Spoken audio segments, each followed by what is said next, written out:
Alrighty, folks, artificial intelligence, aka AI, is all over the place. Did you know that you could leverage AI in your property managing your units? I bet you didn't know. There are 5 ways. The one and only Dana Dumford from Henlane is going to share with us. How you doing, Dana? I'm great. Thanks for having me back on the show.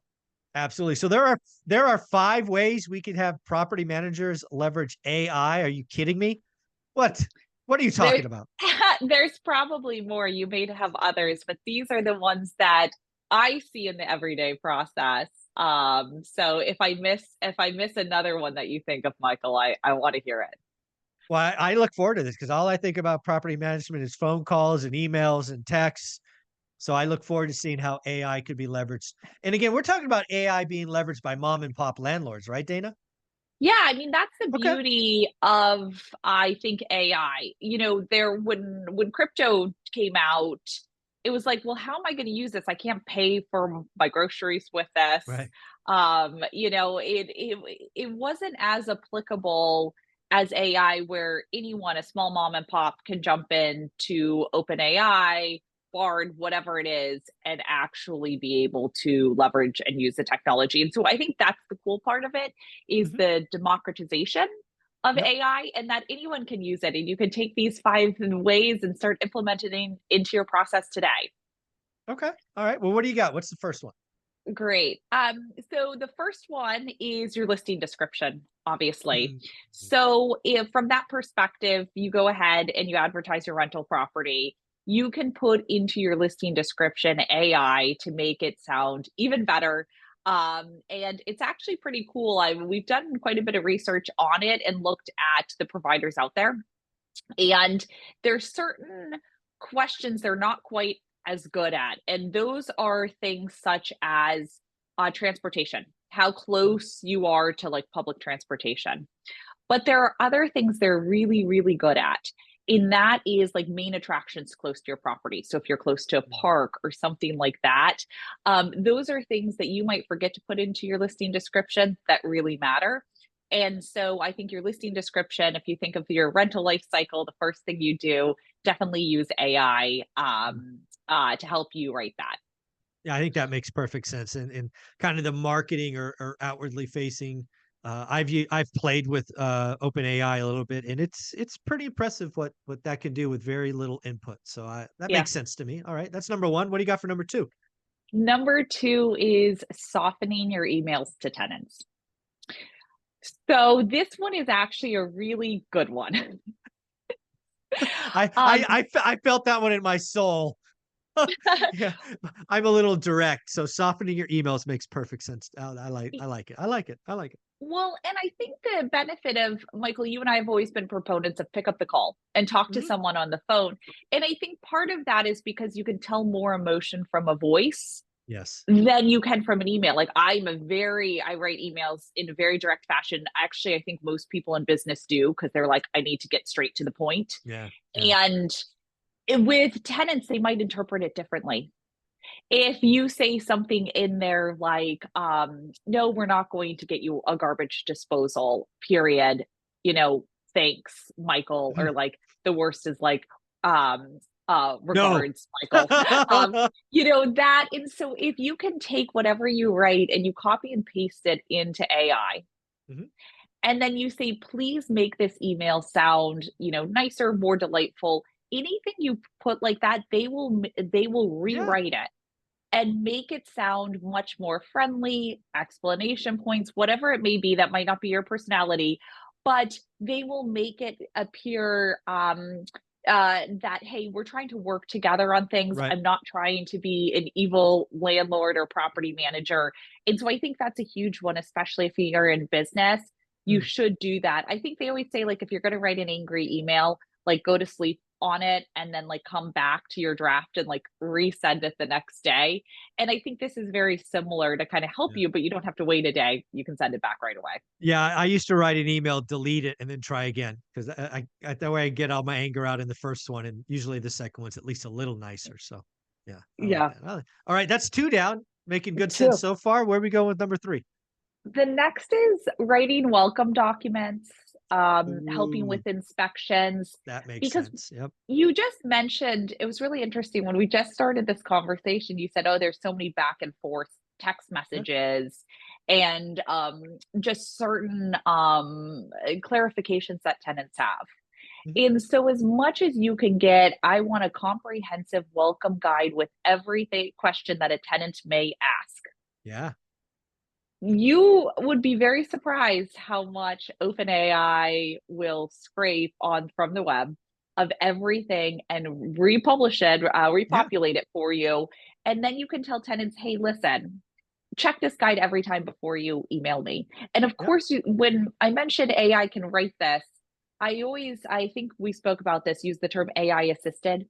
You Yeah. have them write it, you want to review it, right? You're not going to just send it right off. But this will make sure of like, oh yeah, I forgot I should put the utility partners in there, and I should talk about noise violations and Hmm. what is the city ordinance? A lot of people ask those questions. What do I Yeah. do if there's noise violations with my neighbors? And those types of questions should not come back to you. They should be able to use what has been written in the law to say, okay, this is how it should be handled. And so Hmm. I think those welcome documents are really helpful. And just make sure to reinforce and reiterate, always check this before you reach out to me. Absolutely. I love that. So okay, we got three. I like it. Where we go with number four? Great. This one's a good one. This is actually one of my favorites because I've been impressed with it. Mm. Um, your financials Oh. and in Excel. And here is why. Mm. I thought I was pretty decent at Excel with sum ifs and VLOOKUPs and things like that.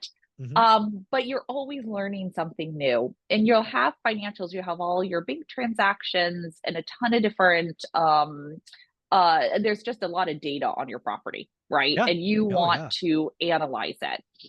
And what's great about it, what I've used it for is like, hey, how do you create a formula that classifies everything to like how much I'm spending on certain repair requests or how much I'm spending on or how much the tenant is paying me in late fees and this and that. They can actually create, if you just type in there, I want to know from column A how Mm. many of these are have the words late FE in them, Hmm. and I want to also check how many have the vendor this and that. You press enter and it will actually give you the formula, and it's really good. You can Wow. copy and paste it, and it can do all of these sum ifs, VLOOKUPs that you might not have even known one of these Mm. formulas existed. And I think that's really cool because now you don't have to Wow. go to an Excel guru for it. You can actually have AI do it. And that is one of the places where I actually see AI is significantly better than looking on Google or Okay. like on YouTube.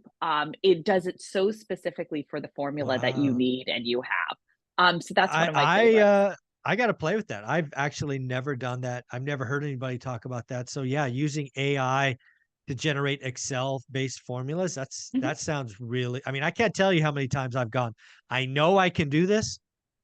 I know I've done it, but I've done it once and I go, how the hell did I do this again? So Yeah. very cool, very cool. All right. And Well, actually we're what's four for and what's interesting about that one too is you can write it in any way that you want. mm, So like I'm trying to do this from column A and put it into column C and remove these duplicates.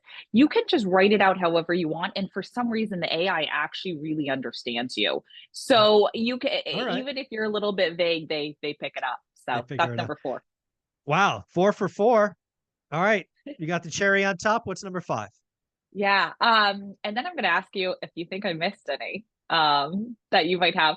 Troubleshooting on repair requests. Oh, So, interesting. for Okay. example, like if you type into AI something about like a leaking dishwasher, it Mhm. will go from everything on the safety side that a tenant needs to do before checking on it, to checking the door gasket and the seal, to checking the drain hose. It will walk you through all of it. Mhm. And what's interesting about it is then you can add more details of like, well, I don't understand what that means. And then it will go through the next step of, okay, let me show you and explain it to you. So I think that aspect of it is really cool, especially for those who aren't that handy around the house, you can use that as an opportunity and way to leverage AI. Yeah, those all make perfect sense to me. When I think about where AI could be used, it's right. Anything externally facing, i.e., marketing, move-in, Mhm. check-in, checklist, welcome packages, which you've nailed. I think using it around communication was a great addition. I had not thought of that, right? Softening your emails was your example. But you could also use AI to help write birthday messages. I mean, you have a lot of data on the Mhm. tenants that you could start to marry with AI. And then the financials. I had not thought about that, right? To do Excels and maybe duplicates and things of that. So I think I think AI is going to fundamentally become a tool used in many industries, including property management that, maybe a lot of people don't think about. So, um, which of these is Hemlane already using? And if somebody had a trial they could play with? Yeah, great question. So the listing descriptions, 100%. So we already use that. You can click generate the AI content. You can go through it. The Wow. softening of the emails, we talk to tenants so much. Right? They're asking about how to add their bank account. They're asking repair questions. And so the softening of all those emails, Yeah. we actually use it for that to make sure that it's delightful, and we hear Wow. that from users of, wow, you wrote such a delightful email to the Delightful. That's a great tenants. word. Um, Delightful. yeah, and a lot of it has to do with that of making sure that the emails, we have a direct point to get across, but making sure that it's softened. So we do that. And then obviously on the financial side, actually not obviously, Michael, I don't think you've been gone for I've quite been some gone a time. month. We Yeah. haven't, we're starting to do AI assistant for bank sync and recording of Wow. transactions in the system. So this is something that's new and going to be coming out in the new year. Yeah, it's a lot of fun, folks. If you are a mom and pop landlord and you haven't taken the time to do a trial of Hemlane, you're missing out. Where can they find the trial? You can go to www.hemlane.com and just mention Michael Zuber for or one rental at a time for 20% off your first year. Very cool. Thank you so much.